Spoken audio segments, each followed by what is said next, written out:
Hi friends, welcome to my channel. ఈరోజు నేను సాంబార్ చేస్తున్నాను అన్నమాట. అన్ని వెజిటేబుల్స్ వేసి అయితే ఎలా తయారు చేయాలో చూసేద్దాం రండి. ముందు నేను పొట్టు కందిపప్పు తీసుకున్నాను అన్నమాట. మీ ఇష్టం, మీరు ఏ పప్పు అయినా తీసుకోవచ్చు. నేను పొట్టు తీసుకున్నాను. విలేజ్ నుంచి వచ్చినటువంటి పప్పు అన్నమాట. ఇది పండించింది. అయితే ముందుగాల ఒక హాఫ్ అన్ అవర్ అలా కందిపప్పు నానబెట్టుకొని అందులో కొంచెం పసుపు అలాగే కొంచెం ఆయిల్ కూడా వేసుకున్నాను. ఎందుకంటే ఆయిల్ వేయడం వల్ల పప్పు అనేది తొందరగా ఉడుకుతుంది కాబట్టి నేను కొంచెం ఆయిల్ కూడా వేసుకొని కుక్కర్ అనేది పెట్టుకున్నాను అనమాట గ్యాస్ మీద. అలాగే కొన్ని కావాల్సిన వెజిటేబుల్స్ కూడా ములక్కాయ, టమాటా, ఆలు, వంకాయ, కరివేపాకు, కొత్తిమీర ఇవన్నీ కూడా నేను రెడీ చేసి పక్కన పెట్టుకున్నాను అన్నమాట. ఈలోపు పప్పు కూడా ఉడుకుతుందన్నమాట. పప్పు ఉడికే లోపల నేను మరొక గ్యాస్ ఆన్ చేసుకుని దాని మీద ఒకటి కడాయి పెట్టుకున్నాను అన్నమాట. పెద్దది సాంబార్కి కొంచెం వెడల్పు గిన్నె ఉంటే బాగుంటుంది కాబట్టి నేను కొంచెం పెద్దది పెట్టుకున్నాను అన్నమాట.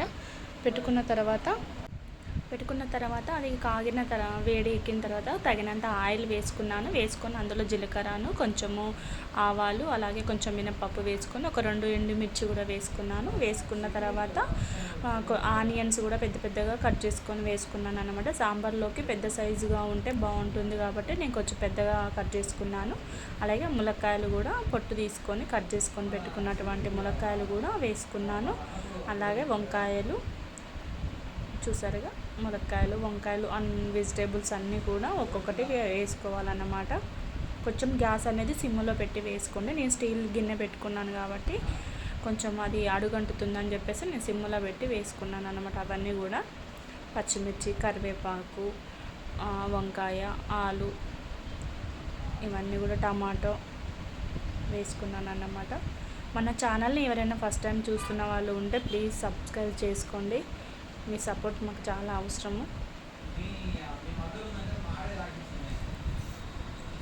అవన్నీ వేసుకున్న తర్వాత ఒకసారి కలబెట్టుకోవాలన్నమాట.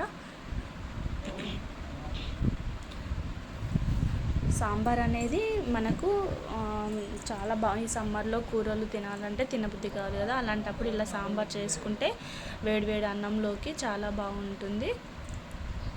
ఒకసారి కలిపి మూత పెట్టుకొని మరికొద్దిసేపు ఉడికించుకోవాలన్నమాట. అవన్నీ కూడా ముక్కలు ఉడికేంత వరకు, మెత్తగా అయ్యేంత వరకు కూడా ఉడికించుకోవాలి. అలాగే కొంచెం సాల్ట్ వేసుకున్నాను. ఇక్కడ లడ్డుప్పు వేసుకున్నాను అన్నమాట నేను.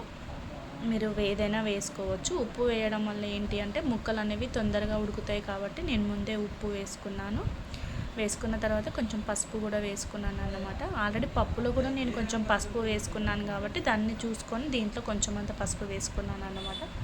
వేసుకొని అన్నీ ఒకసారి కలుపుకోవాలి. చూసారుగా, ఇలా కలుపుకోవాలన్నమాట. కలుపుకున్నాము. ఆల్రెడీ కొంచెం మెత్తగా అయినాయి అన్నమాట. కొంచెం మెత్తగా ఉడికిన తర్వాత మనము కొత్తిమీర కూడా వేసుకున్నాను అన్నమాట.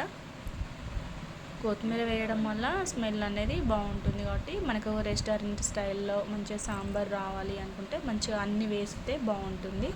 అలాగే కారం కూడా వేసుకున్నాను అన్నమాట. సాంబార్లోకి కారం ఎక్కువ ఏం పట్టదు, కొంచెం అంత వేస్తే సరిపోతుంది. ఆల్రెడీ మనం ఒక 4-5 పచ్చిమిర్చి కూడా వేసుకున్నాం కాబట్టి దాన్ని చూసుకొని కారం అనేది వేసుకోవాలి.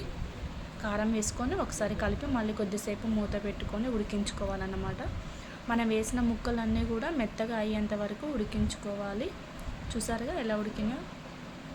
ఇలా మెత్తగా ఉడికిన తర్వాత నేను చింతపండు కూడా ముందే నానబెట్టి పక్కన పెట్టుకున్నాను అన్నమాట. కొంచెం ఒక నిమ్మకాయ సైజ్ అంతా చింతపండు నానబెట్టుకున్నాను. ఆ చింతపండు నానిన తర్వాత దాని నుంచి వచ్చినటువంటి రసం కొంచెం వాటర్ పోసుకొని ఆ రసాన్ని తీసుకొని ఇందులో పోసుకోవాలన్నమాట.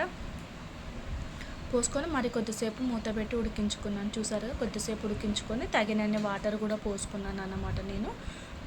తర్వాత మనం పక్కన ఉడికించినటువంటి పప్పు ఉంది కదా, ఆ పప్పును కూడా పప్పు గుత్తి సహాయంతో పప్పు మొత్తం మెత్తగా మ్యాష్ చేసుకున్న తర్వాత ఆ పప్పును కూడా ఇందులో వేసుకోవాలన్నమాట. వేసుకొని తగినన్ని వాటర్ పోసుకొని అది మసలేదాకా మంచిగా మరిగించుకోవాలన్నమాట. చూసారుగా, ఇలా అయిన తర్వాత కొంచెం ధనియాల పొడి, కొంచెం సాంబార్ మసాలా కూడా వేసుకున్నాను అన్నమాట. సాంబార్ పొడి వేసుకొని మొత్తం కూడా కొద్దిసేపు ఉడికించుకున్నాను అన్నమాట. అది ఎంత మరిగితే అంత టేస్ట్ ఉంటుంది కాబట్టి చాలాసేపు మరిగించుకున్నాను. తర్వాత కొంచెం ఇంగువ కూడా వేసుకున్నాను అన్నమాట. ఫ్లేవర్ బాగుంటుంది ఇంగువ వేయడం వల్ల. చూసారుగా మసాలాలన్నీ వేసుకున్నాను అన్నమాట. ధనియాల పొడి, సాంబార్ పొడి, కొంచెం ఇంగువ అవన్నీ కూడా వేసుకొని ఒకసారి కలిపి మూత పెట్టి అలాగే ఒక 10 మినిట్స్ దాకా 10-15 మినిట్స్ దాకా వాటన్నిటిని కూడా మరిగించుకున్నాను అన్నమాట. మరిగించుకుంటే చాలా బాగుంటుంది. మనకి వేడివేడి అన్నంలోకి సాంబార్ వేసుకొని గార్నిష్కి కొంచెం అంతా ఫిష్ ఫ్రై కానీ లేదంటే మామిడికాయ పచ్చడి కానీ ఇలా వేసుకొని తింటే వేడివేడి అన్నంలోకి చాలా బాగుంటుంది. సమ్మర్లో ఇలా సాంబార్తో తింటే చాలా టేస్ట్గా ఉంటుంది. కాబట్టి మీరు కూడా తప్పకుండా ట్రై చేయండి ఫ్రెండ్స్. అలాగే మన ఛానల్ని కూడా సబ్స్క్రైబ్ చేసుకోండి.